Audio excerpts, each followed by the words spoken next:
सुप्रभात बच्चों। आज हम वसंत पुस्तक का पाठ 9 चिड़िया की बच्ची का सार पढ़ेंगे, जिसके लेखक हैं जैनेन्द्र कुमार। इसमें एक अमीर व्यक्ति जो है अपनी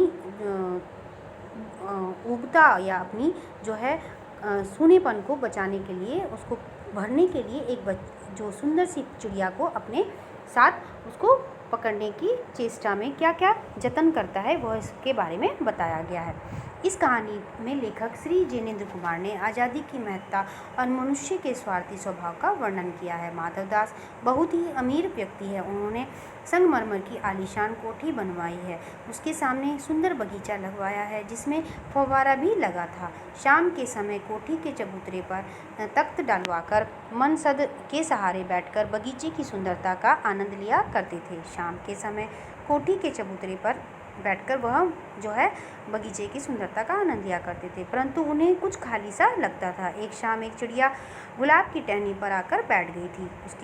उसकी गर्दन लाल थी और धीरे धीरे गुलाबी होते हुए किनारों पर नील रंग थे। पंख बहुत चमकदार थे। उसके शरीर पर विचित्र चित्रकारी थी। माधवदास को वह चिड़िया बहुत सुंदर लगी। चिड़िया बगीचे से खुश होकर डालों पर थिरक रही थी। थोड़ी देर तक उसे देखते रहने के बाद उन्होंने चिड़िया से कहा कि यह बगीचा उन्होंने उसी के लिए बनवाया है।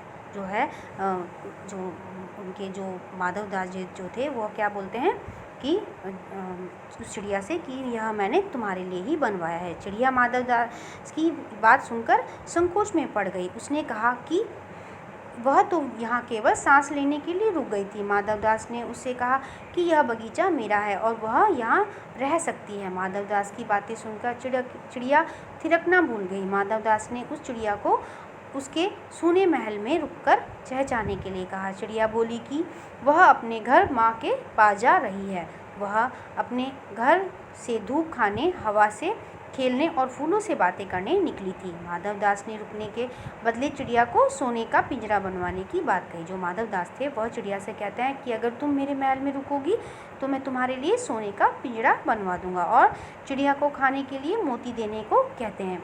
चिड़िया उसकी बात सुनकर डर गई। वह कहती है, माँ से अच्छी कोई चीज़ नहीं। वह जो है चिड़िया क्या होती है, वह माधवदास की ये बातें सुनकर क्या हो जाती है, डर जाती है। और वह कहती है कि माँ की जो है चीज़ से, माँ की गोद से अच्छी कोई चीज़ नहीं होती। उसके पास माँ का बनाया हुआ घोंसला है, खाना है। वह कहती है कि मेरे पास माँ का बनाया हुआ घोंसला है और माँ मुझे उसमें खाना भी खिलाती है। वह अपने घर वापस जा रही है। उसकी माँ उसका इंतज़ार कर रही होगी। माधवदास उसे रोकने के तरह तरह से लालच देता है, परंतु वह नहीं मानती। माधवदास उसे कहते हैं कि वे उसके रहने के लिए सोने का पिंजरा बनवा देंगे, महल में मोतियों के झालर बना देंगे। जिस कटोरी में वह पानी पिएगी वह भी उसे सोने की होगी। इसी बीच माधवदास एक बटन दबा देते हैं, जिसकी आवाज़ सुनते ही कोठी के अंदर से एक नौकर दौड़ा आता है। सेठ माधवदास उसे इशारे करके नौकर से चिड़िया को पकड़ने के लिए कहता है। जो माधवदास जो सेठ है वह क्या करता है, जो है एक नौकर को बुलाता है और इशारे से कहता है कि मैं इसको चिड़िया को मतलब बातों में उलझा रहा हूँ और तुम इसको पीछे से पकड़ लो। सेठ उसे जानबूझकर रोके रखने के लिए उसके भाई बहनों के बारे में पूछता है। चिड़िया उसे बताती है कि उसकी 2 बहन और 1 भाई है। चिड़िया को अपने घर जाने की जल्दी थी, चूँकि कुछ ही देर में रात होने वाली थी। अचानक चिड़िया को अपने शरीर पर कठोर हाथों का स्पर्श महसूस होता है। वह चीख मारती हुई नौकर के हाथ से फिसल जाती है। वह जल्दी जल्दी उड़ती हुई अपनी माँ के पास जा पहुँची। वह अपनी माँ की गोद में दुबक कर जोर जोर से रोना शुरू कर देती है।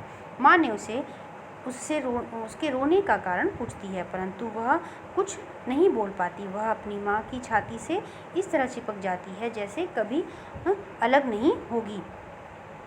ये तो बच्चों, ये कहानी तो यहीं तक थी। अब हम इसके पढ़ेंगे कठिन शब्द।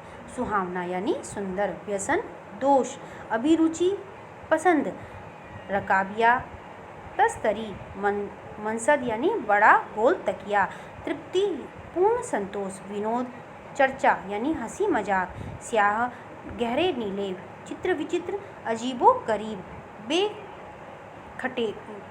खटके बिना किसी डर के, असावधान यानी निश्चिंत, संकोच हिचकिचाहट, संकुचाना घबराना, बोध होना यानी पता चलना, चित्त यानी मन, प्रफुल्लित प्रसन्न, बहार हरियाली, बहुतेरी यानी बहुत सारी, बाट देखना यानी प्रतीक्षा करना।